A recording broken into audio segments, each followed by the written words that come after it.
It was now everybody's talking about the Grizzlies and Desmond Bane and John Morant as one of the best backcourts, or if the best backcourt in the league. That's in vogue now, but we were talking about it a year ago. Well, and by everybody, primarily John Morant. To anybody who listened, let in the locker room last night, they got hairy, man. It was a very strange game against the Spurs where they almost blew it in the last minute of overtime. But Ja, boy, I mean, both him and Bane lit it up, both over 30 again. Ja, top two, not two, top two, not two.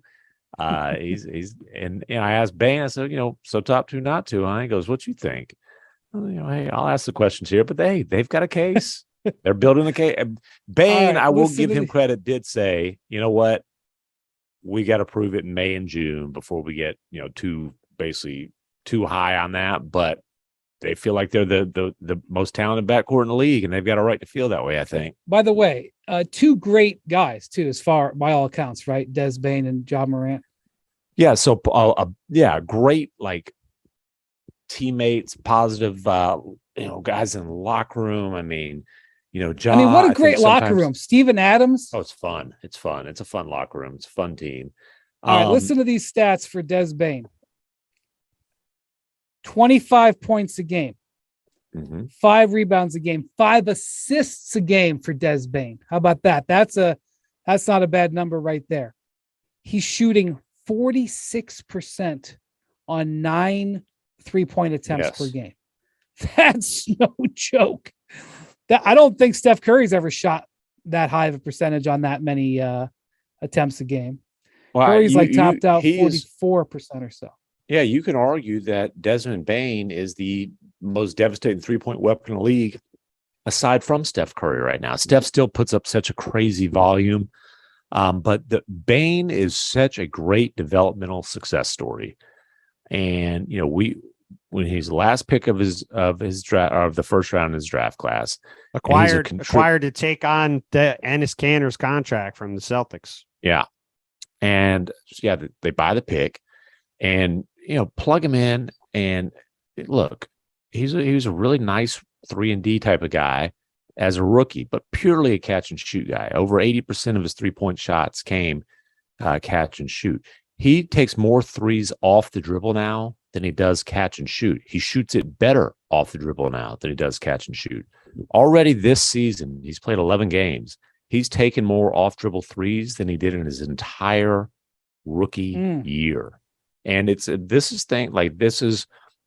him to, he was a big time contributor as a rookie. They still send him to summer league, which is unusual. And they say, hey, you're playing point guard in the summer. That's not your position, but we want you working on those skills. That helps him take the kind of a leap to where John Morant got most improved player, but he's like, dude, Des, here's the trophy. You deserve this more than I do. And then, we talked about it coming in the season. He slimmed down. He felt like he got a little too bulky last year, 235, 240. His back acted up during the playoffs, and I need to slim down. He came in about in the mid 220s. He's quicker, and I talked to him yesterday. The primary focus of his off season in terms of on the floor was just continuing to be able to create off the dribble, and it's creating threes. It's getting downhill. It's the playmaking. And I get why he went as late as he did in the draft. The wingspan thing, that teams care about wingspan. And I'm not going to say it's not a factor. If he had longer longer he's a little wingspan, older too, right? Didn't he? Well, he was a 4-year college player who's a short 2 guard with short arms. Right. So he dropped in the draft. Right. Short arms get those threes off nicely. Sure do. Now, I think you do see it show up. He's shooting 50% around the rim right now. A ton of attempts. He's getting in there. I think if he had longer arms, he'd be a better finisher. I think he'd get more deflection, all those kind of things. But he's obviously still a hell of a player, and as John Morant said, is having an all-star season at this point. The 4-year thing, though, is what is really interesting, because the thing was, 4-year guy, not a lot of upside. Nobody has improved as much over the last 2 years as Desmond Bane. Yep. So, and the Grizzlies, to their credit, they looked at that and they said, this guy got better significantly every single year that he was at TCU. We expect that to continue, and it has. Well, and they what if he wins specifically, most improved this year? What if He's in the Josh conversation? He's got a real shot at it. Look, his last year at TCU, his sophomore, junior years, he averaged around 2.5 assists a game, and his senior year, he averaged 3.9, just under 4.